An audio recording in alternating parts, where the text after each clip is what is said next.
กินข้าวเที่ยงทางนี้เนาะมันออกฮ้อนแค่คน เส้นแซ่บเนาะชุมลุมหลายคนแซ่บอยู่ดอกกับมาหุงเฮิมเนาะนี่แซ่บเลยได้ต่ำนี่ออกหวานๆกรอบ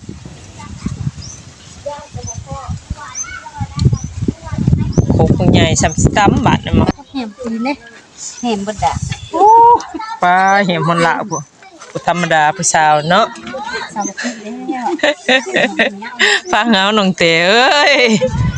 เอาว่าแนวใด ก็บ่ได้ว่านั่นเนาะคนในบ้านมันก็เบียกของมันหลายหั่นนะแต่ผู้นั้นย่อข้าวผู้นี้น่ะแล้วตำหุงเขาก็เลยแบบคันเจ้ามาเขายังให้เจ้าเป็นคนตัก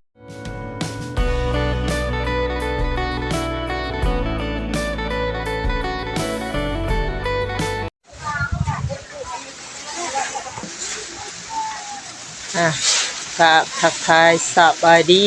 พ่อพี่น้องFCปาดงเบอร์สุขคนเนาะพี่น้องเนาะวันนี้ก็ช่วงบรรยากาศสีหนาวๆเนาะพี่น้องเนาะใส่ผู้ตำมะฮุงเด้ใส่ผู้ตำมะฮุงอยู่ไสโอ้ล้างมือบ่เอามาเบิ่งเพิ่นนี่ครัวเพิ่นตำมาหอบมาคงเนาะเฮ็ดกินเฮ็ดอยู่ทำนี่ผู้สาวบ้านใดอันนี้นะดงแงวโอ้ยจุดลงเป็นอะไรเดี๋ยวนี้งามบ่จังลงงามขึ้นกว่าเก่าได้อันนี้คิดว่าผู้สาวบ้านใดข่อยก็เบิ่งหน้าคุ้นๆอยู่ข่อยหาบ่กล้าทักอยู่ไสสะดุกดิคือบ่เห็นได้ก็เจ้ากินข้าวอยู่หั่นได้จ้ะกินข้าวอยู่ทางหลังนั่นเด้เป็นจังได๋ซุมื้อนี้พอไปพอมาอยู่บ่กระโดยกระช่ำเก่าอะไรอย่าบอกนะว่าโสดบ่คือแปลกๆใช่แล้วบ่ได้โสดบ่ได้โสดบ่แล้วออกคลิปข่อยคิดแล้วว่าโสดอยู่แต่บ่อยู่เพื่อนเราอ่ะบ่โสดแต่ตอนนี้แล้วเราอ่ะปิดลับบ่จักอันนี้เนาะมันได้ถามหนูก็ได้บ่ยังคือเก่าเนาะบ่เคยเปลี่ยนแปลงเลยค่ะนวลเอ้ยดีแล้วเนาะผู้เดียวเมียเดียวหั่นล่ะดีงามการไปหากันกินนี่แหละดีแล้วสาวนวลเพิ่นมาเยี่ยมซะเก่าแหละมาสวยเวียกสวยงานเพิ่นเนาะมื้อนี้มาสวยเวียกเพิ่นผู้เพิ่นอยากกินตำมะฮุงผู้ลงมือปอกเองได้แซ่บได้กินบ้านเอาแซ่บก็จัดไป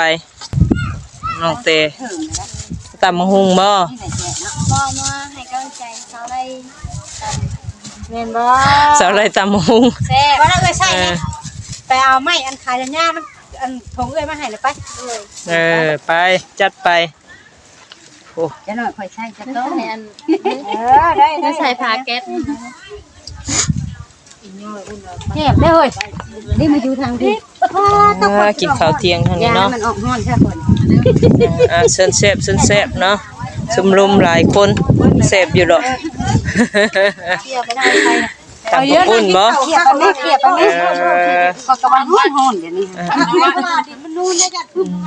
สอนเคียงเลยเนาะให้สร้างได้เฮ็ดให้อันนี้ข้างหม้อแกงนี่ค่ะสร้างเพิ่นยังบ่ได้ไปเฮียนติข้างหม้อแกงนี่นี่ข้างหม้อกระทะอันพวกเล็กนี่แม่เรียนติดเลยอันนี้ตั้ง3ขาบ่ธรรมดาเนาะขาได้เคียง6ขาครั้งแรกเลยเด้เฮาได้เห็นแบบนี้ปกติก็เห็นแต่ว่าเคียง3ขาพญาคือขี่นะมันยังเคียง6ขาพญาคือนั่งบัดพญาอินพญาอินเด้อเฮ้ยขึ้นนอนดิเปลี่ยนเพิ่นขึ้นนั่งเพิ่นเหนื่อยนั่ง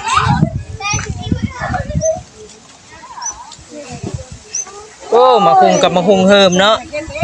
นี่แซ่บเลยได้ต่ำนี่ออกหวานๆกรอบ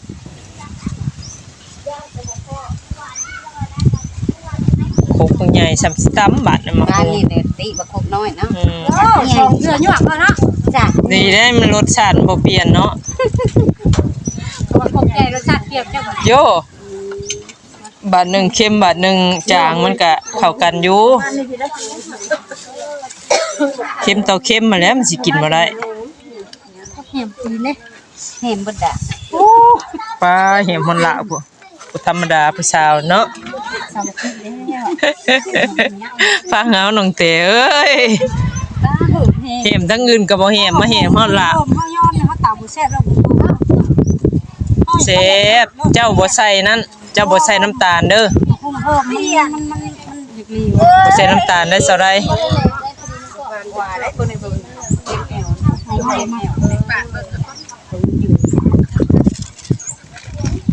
เอาระวังเลย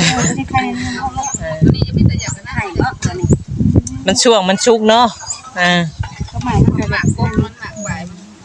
มานี่แหละเรามันสีม่วงไง แล้วนี่แหละว่าเอาไป มันก็เป็นแบบนี้เนาะคือเขียวๆอยู่บัดปาดข้างในบัดเดืองมันหน่อยที่ชุดแล้วนี่ค่ะ เนาะ คนที่เลือกค่ะ มีแต่ชุดก็จะไปทำก็เป็นนั่นแหละเพราะมันชุกหลายเขาแบบคนบ่มัก กันบานบ่ เจ้าก็บ่มักบ่โอ้ยพอจะเข้ากันได้ จัดไป ก็พากันเลาะมาหุบสองหมากเนาะ ตอนนั้นมันชุกแฮงแท้บ่บ่เอาไว้ให้จับน้องละกินกินข้าวบ่ลูกชายก็มานำถ่ายมีเสือมันลงยังได้โทรศัพท์เปิดกระถิบบัตรทิพเนาะ เอาไว้ที่ถ่ายคือกันนั่น บ่มาใส่สิจับให้เปิดได้บ่สิจับให้ดอก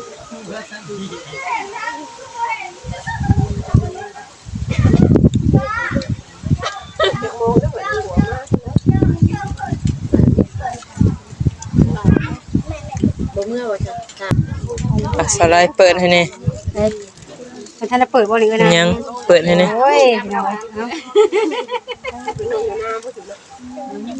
เอาทางเจ้าของเพิ่นปองหงชงเถื่อนป่าปองหงชงเถื่อนยังบ่ได้ตำอยู่ติ มีในโลกเนาะถ้ามีในโลกสิใบจวดบัดเดียว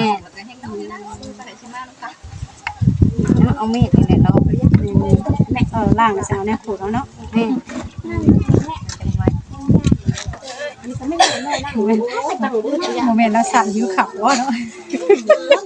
เว้นชัน อยู่ได้ เว้นชันอายกล้องเจ้าของมั้ยจ้ะ อาจจะมาอยากกินข้าวนี่ด้วย เห็นบ่ อายเนาะ จะว่าอายไหมจ๊ะ อายในน้อยนึง แม่นอยู่บ่เขินเนาะอายหน่อยนึงอายบ่หลายหน่อยนึง น้อยนึงนะใครเลย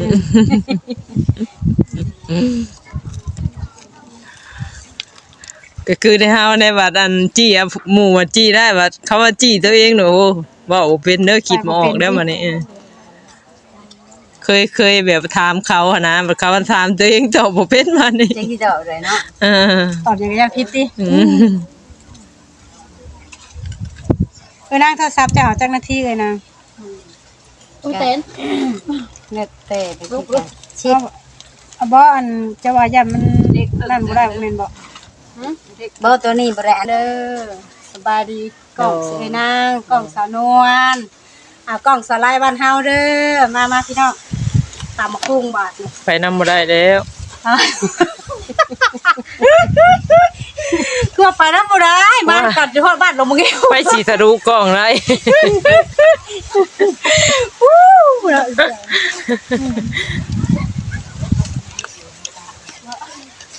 นั่นแหละตำมะฮุงแซ่บก็ให้ตำซะแล้ว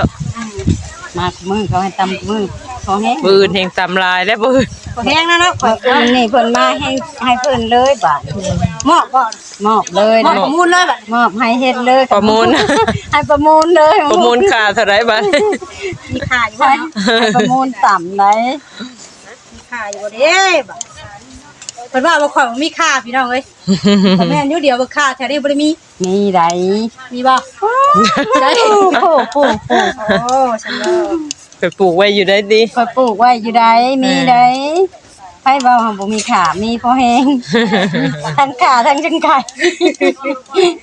มีครบบ่ แม่น มีใครกินน้ำลายอยู่บ่เฮ้ย มีแต่เฮาได้ เท่าไหร่ข่อยว่าเอามีดจักเอาไปยังเอาไปนั่นได้บ่ เอาไปนี่แซ่บทุกวันนะ คือเปสิคักแท้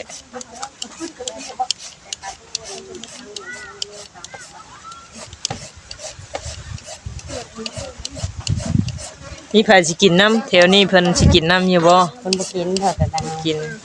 จะอย่าตำลายได้สักอะไร ดังเฮา3คนนี่ล่ะ พอดี กาสิกินมัน น้องเตน่ะอาจสิกินน้องเต เต้มานี่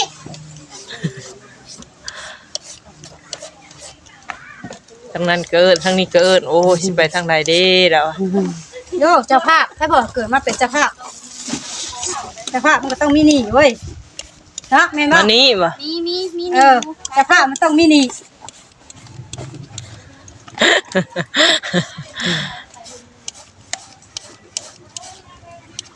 บอกว่าเรามีหนี้แต่ประเทศนี้เนาะ อ่า ถ้าเราบ่มีหนี้แค่เอิ้นมาใส่เรียกเราชื่อกับว่าเรามีหนี้บ่บ่ฮู้บ่ค่อยสิตำบ่ เอาคกไปล้างด้วยนะ โอ้จังซั่น นั่นแหละค่ะจังบ่ได้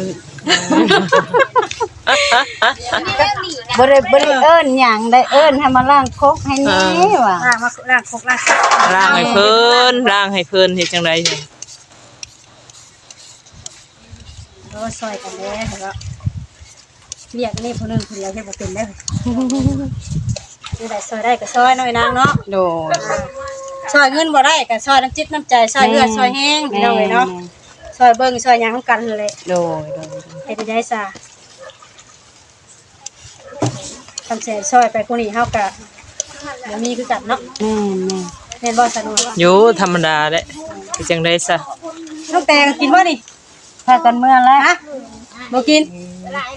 แน่ใจ พากันเมื่อแล้ว เฮาคือพากันเมื่อบ่เลย พากันเมื่อป้า ตามคุ้งค่อยได้สิเบิดจ้ะ แล้วตำหมูขายมาออกแล้วบาดนี่ กินซีมือกับตีจังมือเต้ม เอ้ย เดี๋ยวสิติดใจแล้วเนาะ กินก่อนตีแหละ เนาะ น้ำใจนี่น่ะอุตส่าห์มาแต่บ้านโคกแล้วกัน โยมาไกลได้หลายกิโลตึกได้มาฮอดนี่ มาแล้วไกลได้นี่น่ะ มันใกล้ๆได้ เพื่อมาช่วยกันบัดเมื่อปะกันเลยบาดนี้พอเนาะเนาะมันบ่หัวใจ เท่าไหร่เอาไว้หั่นแหละเอาไว้ให้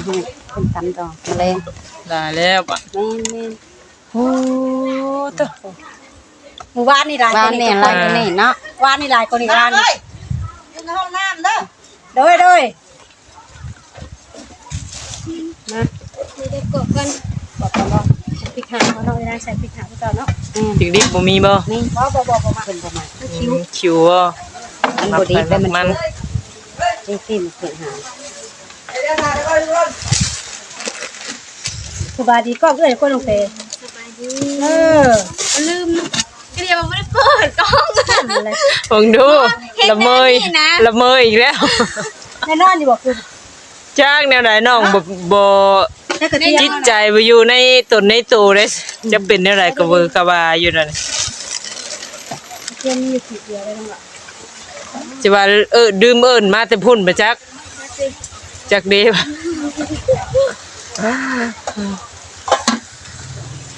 หายังอีกบาทนี่ กระเทียม โอ้ มาในสนวน โอ้ยเนาะ กระเทียมกูปาก กระเทียมก็บ่ปากบาทนี่เฮ็ดได้ซะล่ะมันบ่ปากอยู่ใกล้ๆก็บ่ปากบ่ตีงเนาะโอ้ย นั่นแหละเพิ่น อันนี้ได้สาขายมาออกบ่จักดอกอันนี้ ย่างอยู่ ใครเป็นคนตำ ที่ได้กระดาษถ้วยนี่กระเทียม โอ้โอ้ ชิมอยู่นะ ชิมรู้จัก ชิมอยู่เป็นยังไง คนน้อยคนหลาย ป้าชิมกับบางนี้หยิบน้อยเดียวแล้ว ข้าพเจ้าปลาเพิ่งมากิน ซี ได้ ม ดิ เด้อนี่ ชิมบ่นะ เจ้าปลาเพิ่งก็มากินได้บอกเลยนะ เป็นไงรสชาติฮะ เป็นยังไง ต้มแห้ง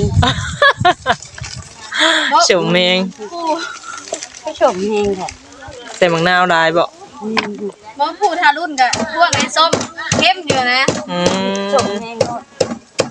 สมบัดเบ็ดเฮ็ดแบบเจียดๆนี่จักเบ็ดเนี่ยได้ จะยืนให้กำลังใจกับมีเฮงแล้ แบบ ว มันเผ็ดเจ็ดแห้ง เดี๋ยวตามมาคุ้งแล้วเดี๋ยวกินข้าวแล้วจังเอาน้ำเด้อไปซื้อน้ำมามูน้ำหาแพ็คทำซื่อๆลายกะเอามาบ่ได้เนาะจักว่าไปหากันลมพัด ข่อยมาซื้อใกล้ๆเด้ สาวนวลมาซื้ออยู่พี่ข่อยจะว่าข่อยมาแต่ใช้น้ำมาแต่บ้านโคกมาแต่บ้านโคกได้ ถึกแล้วซะ บ่บ้านเฮามันถึกได้จะซื้อพี่แพ็คเลยสาวนวล 14 อยู่บ้านเฮาจังซื้อหาย อยู่หันเบียร์ โอ้ยแม่นค่ะเขาชื่อโรงงาน แล้วว่าเขาส่งกับ12ได้แล้วว่า 13 แล้วไรเพลงหนึ่ง2,000กีบแล้ว ช่วง12ว่าน้องไปขายน้ำนะเพิ่นช่วง13 อืม มันว่าเขาเรียก ซื้อมาแต่พุ่นบัดเฮาแก่มาบัดไกลหั่นนะก็เลยว่าเอาซอยน้องพอได้อันนั้น ได้เอามาเล่นไปล่างนั่นแหละ แต่ว่าเฮากินข้าวกินน้ำเนาะมันสิง่ายนะแม่นบ่กวดน้อยเฮาก็สิย้ายเพิ่นโต๊ะตั้งไป แม่นอันนี้ก็สั่งคือกัน บ่ แม่น สั่งมาบ่ สั่งคือกันชาวแพ บ้านเฮานั่น 11,000 อืม ตอนเฮาออนไลน์ละ11,000กีบ ถูกเด้อเนาะ แพ็คนึง11,000 กระดุดกันเพลงหนึ่ง 3,000 อยู่พี่ค่ะไปเอาโรงงานหั่น13นะเอาโรงงานนี่โรงงาน บ่นี่เปล่าโรงงานเลย11,000 โอ้มันก็ดีได้เนาะมันก็ยัง เขาว่าตุ๊ก ดี ใหญ่มีแต่ตุ๊กเขามาตุ๊กใหญ่น่ะก็ได้ 3,000 อันนี้หั่นตุ้งใหญ่3,000กีบเอาในโบสถ์นี่ทางศาสนาเพิ่นมีน้ำอันนั้นคือกันเด้ อืม เพิ่นแบบว่าให้ลูกบ้านกินนะนะ อืม แบบว่ากันสิขายแพง อันนี้เพิ่นเอาแต่ว่าแบบค่าน้ำค่าในค่าพื้นค่าไฟ อืม ว่าง่ายๆซะ โอ้เพิ่นมีอันแนวกรองน้ำบ่ แม่นเพิ่นชื่อเพิ่นมาให้คนบ้านอันนั้นเด้เพราะว่าไปซื้อหมู่อื่นมันกระตุกหนึง 7-8,000เนาะ อืม ไปซื้อโรงงานและอันนี้เพิ่นแหละมาเอาแบบว่าเอาแต่ค่าไฟแหละเอาตุก3,000กีบ อืม ตัวใหญ่หั่นแหละอันนี้ตุกน้อยไปซื้อเป็นโรงงานห้าหยัง ขับมาดี เงินนั่งอยู่น้ำลาย ยั่วๆบ่ ค่ะน้ำปลากันไหม ตำมะฮุงยั่วๆมาแล้วจ้า บ่ได้ซื้อมาเนาะบอกพอมาแล้วพอบอกว่าซื้อมากวดหนึง น้ำปลานี่มันต้องได้ซื้ออยู่แล้วเนาะเอาต้องได้ใช้อยู่แล้วแม่นละว่า แม่น ขวดน้ำปลาขวดใหญ่ฮะต้อง ก้อ ได้ ย ใช้อยู่แล้ว ก้อยลาบเนาะ แม่น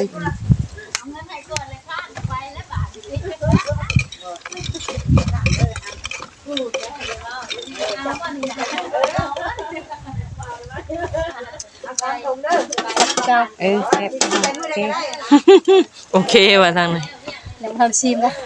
ยังทำกินโอเคเลยนะ เป็นเสือใจเด้โอเคเลยเสือใจเมียค่าเด้ ใช้กระโตกคือเก่านี่แหละเนาะ แม่ค้า เมียค่าเก่า ถ้าเก่าบ่นี่ โอ้ไม่ธรรมดา ตัวตี้ตัวเด็กน้อยบ่ได้ ทางความสนวนนะ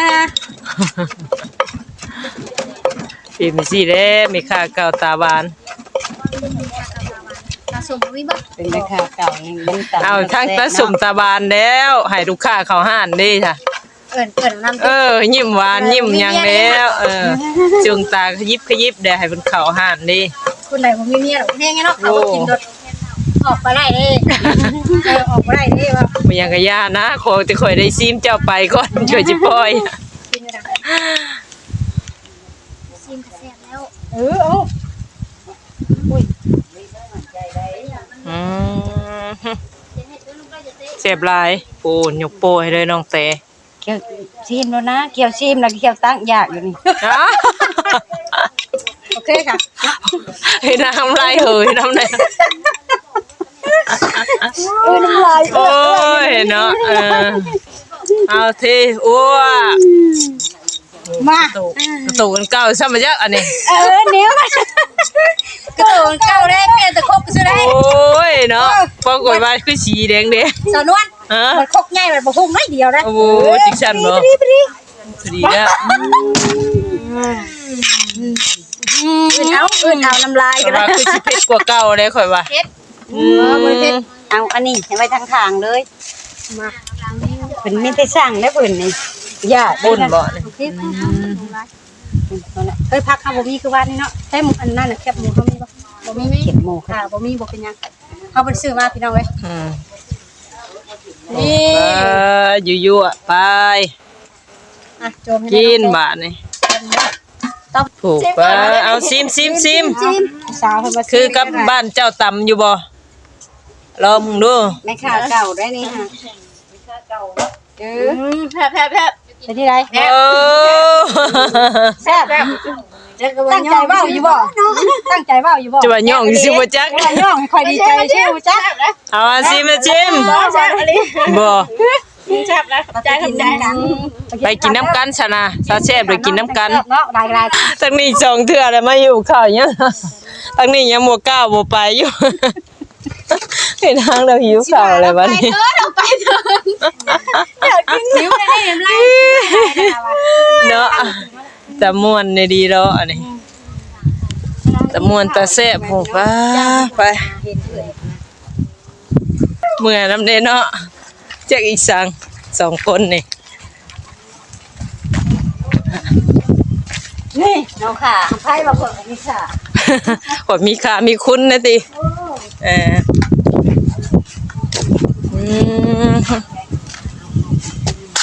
เอาน้องเต๋มากินน้ำกันบ่นะ ทำมากินน้ำกัน หมูขัวหมูอันเป็นหมูขัวได้เนาะขัวหมู เอาได้ เอาเนาะ มาเด้อพี่น้องเด้อกินข้าวกัน กิน เมนูตำมะคุ้งคือเก่าพี่น้องเอ้ย ตำหงคือเก้าคือตำแซ่บก็เลยมามันนี่ให้เป็นตำคือเก้าคุย เขา พี่น้อง เปิดมาคือสิหันหน้าแบบนี้แล้วมันเนาะ นี่ข้าวนี่ข้าวนี่ กิน ข้าว มาเด้อกันน่ะเด้อ มาเด้อกินข้าวกินน้ำ กินข้าวนี่ ตอนนี้ก็เบิ่งจะโมงเด้นี่โอ้บ่ายโมง40เด้อเนาะ ดูแม่นข้าวเที่ยง ถือว่าบ่ายแล้วข้าวบ่าย ข้าวบ่าย กิน เนาะ ไม่ต้องหนัก แม่น แล้วก็กินซิมตีเนาะ เซ่เด้ซิมอีมิลิมือนี่ กินกัน มา มีเฮ็ดคำยิ่งใหญ่กว่า จริงใจ คำใหญ่ อีเจ้ามา กินเคยมาบ่ยังได้ผูกน้ำยังบ่ได้มอบอยู่ เราบ่เป็นหยังกินก่อน กินก่อนเนาะ โดย ๆอย่าให้มาเป็นหมู่เป็นครูน้ำเพิ่นว่าเพิ่นคิดหลายช่วงนี้โอ้ย คิดยังคิดเรื่อง น้องเต ที่ เพิ่ ว่าน เวียกงานเนี่ยเนาะ กับมีนางก็แม่นว่าซุเอ้ยบ่มาก็บ่ได้ยินบ่ได้หัวได้บัดนี้จังได๋มานะนั่งเศร้าอยู่คือแบบคำแม่นว่าผู้แซ่บ บ่มีผู้บ่าวนะเนาะ อกหักบ่อกหัก เฮาก็คิดหลายเนาะแบบเฮากับมันบ่มีบนที่เว้าแบบ เจ้าก็คิดหลายบ่ คิดเรื่องเวียกเรื่องงานนี่ คิดน้ำเขาเด้อเนาะ แม่คิดคิดอ่านจักสิเฮ็ดอะไรโอ้ย บ่ว่าแล้วจังได๋ จักสิไปนี่ไดวะ กุ้มใจอีก มันคิดอะไรต้องแนวเรียกนี่มันต้องใช้ความคิดเนาะ โอ้ยอันนี้อันนั้นเด้เนาะสิ่งของซื้ออันนี้มันยังอันนั้นคือว่านะ กินคำใหญ่ๆเด้อพี่น้องเด้อมันสั่งแซ่บแล้วก็เอามือนํ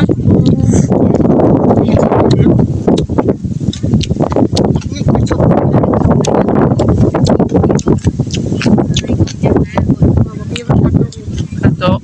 ตัวนี้มันสิเกี่ยว นี่แม่แพ็กน้ำนี่แม่ ไม่รู้หรอก มาอยู่ลมแห้งเนาะ แล้วทีนี้ก็จะตอบไว้ แม่น อยู่กับน้ำยามันต้มกัน เอาจะได้เบรกก่อนจังหน่อยเพื่อนพี่น้องเอ้ยบาดนี้เบรกให้ทางสาวไร่กินก่อนเนาะ ไอ้พวกจะพวก ว่า เอา แต่แม่ ว่าแนวใด ก็บ่ได้ว่านั่นเนาะคนในบ้านมันก็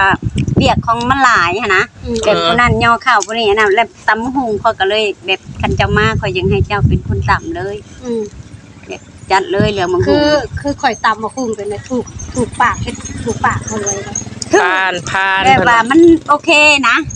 แต่มื้อนี้หันอยากสมหน่อยนึง ว่าจะสิใส่ศพ บ่ เพราะว่าข่อยเห็นเจ้าง่วงนอนนี่ข่อยเห็นเจ้าย่าง แม่นเมื่อคืนนี้ลูกตั้งแต่ตี3 เพราะว่าข่อยเห็นเจ้าคือคนง่วงนอนน่ะข่อยเลยว่าจัดส อาม หาร นิด กิ นึ น ง อีก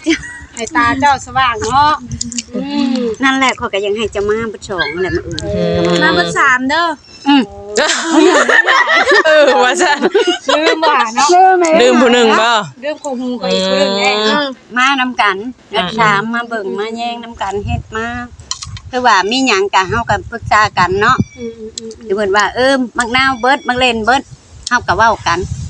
พอนั่นแหละพากันไปซื้อมาเฮ็ดอยู่กันกินเพราะว่าท่านว่าโดยเพราะว่ามันน้อยมันก็บ่น้อยเนาะคนก็หลายเติบอะนะเฮาก็ต้องมาเบิ่งมาช่วยได้ทำเฮาช่วยแม่เฮาก็ซอยเพื่อซอยแห้งซอยเบิ่ แม่ งซอยหยัง เอา เนาะ เงินคำบ่มีเฮาก็เอาเหือเอาแหงเฮามาช่วยมาเบิ่งตัวนี้เด้อตัวนั้นเด้อเฮาก็แนะนำไปนํเพราะว่าข่อยก็บางทีก็อยู่มันก็แบบมันลืมเนาะ แม่ จักสิเฮ็ดหยังจักสิไปทางใด เวอร์ก็ว่าเนาะคนเดียว อันนี้จึงเจ้ามาข่อยก็ดีมกดีใจนํก็แบบเฮามีบนปรึกษาสมมุติว่าข่อยมาเอ้ยเฮาสิเฮ็ดได้สมมุติว่าเอาตัวนี้มันเบิดเด้เฮาสิเฮ็ดได้เฮาพากันเว้าชื่อกันเฮาก็ไปเอามาแม่นล่ะว่าเพราะว่าเฮาก็งานแต่เช้าไปฮอดประมาณ2:30เพิ่นก็เลิกแล้ว ยกลงวัดไปสั่นแหละ เขียนลงบัตรเนาะ โดย ทั้งเอ้ยนางเว้า ไปพี่น้องเอ้ย วันนี้น้องตุ๊กให้มื้อนี้เอ้ยนางให้มื้อ อ้าวแม่นบ่โอ้ เฮ็ดเองพ่อแม่พี่น้อง เฮ็ดจนว่าให้จักซ้ำไดเนาะ บอก ทั้งเผ็ดทั้งแซ่บ ทั้งเพชรทั้งสมนั่นนี่ทั้งบวมทั้งมือเพราะว่าเพิ่นง่วงนอนเด้ขอยเห็นมันตาเพิ่นอยู่ย่างๆเพิ่นอยากนอนนะ โอ้มะนาวบีบลงไปถูกคักเป็นหยังทั้งนัวทั้งเผ็ดฮะ แซ่บตำหุงแซ่บก็มาตำเลยบ่ บอกยังอยู่นี่ลมอยู่ ล้มกันโยแบ่งพูดแบ่ง พูด แบ่ง แล้ว แบ่งยังอยู่ ไม่ว่าอยู่ไม่ตู้ แบ่งพูดแบ่ง ตอนเจ้าง าน ท่านมา การ เพิ่น กั ว่าน พูดกันอยู่เพิ่นว่าอยู่ จะว่าพูดชิ้นก็บ่แม่นเนาะ ผู้นี่ผู้นั่นวะ โอ้ย พูด เนาะ ไทยแล้วพูดนี่เฮ็ดเวียก เฮ็ดกินเฮ็ดจู นั่นน่ะอยู่ใช้เลยเบ้บ่แบ่ง เอา นั่น จังได๋พี่น้องไอ้ทางสนองก็สิได้ขอจบคลิปก่อนเนาะกินกันแล้วๆเข้ารอบบ่ายพี่น้องเอ้ย แม่นข่าวเที่ยงเป็นข่าวรอบบ่าย แม่น เศร้าแล้วก่อน ข้าวเช้า แม่ โอเค ข้าวเช้าเป็นรอบบ่าย แมลงก็ไปกินนี่ บ้าอยากกินเนาะ อิ่มแหละนี่ อิ่มบ่ นี่ เนาะ ทำเลย บ่ เนาะ มันอิ่มเลยเด้นี่ บ่เพิ่นกินตอนแรกนี่แล้วเพิ่นสิเก็บไว้กินตามหุงสไลด์มื้ออื่นอัน โอ้ นี้ ปานนั้นบ่เอ้ย ว่าสิปานนั้นเฮ้ยนี่ อิ่มเลยได้นี่ฮะกินกันนี่เนาะอิ่มแล้ว บ่ได้แซ่บปานนั้นนะสิเก็บท้องไม่กินกับตำหูข่อยผู้อื่น จับไปเด้อมื้อนี้ฮะ ลุงแม่ เอาจังไดจบคลิปก่อนพี่น้องเอ้ยเนาะเอาสบายดีสุขผู้สุขคน เด้อ โดยน้องเตโดย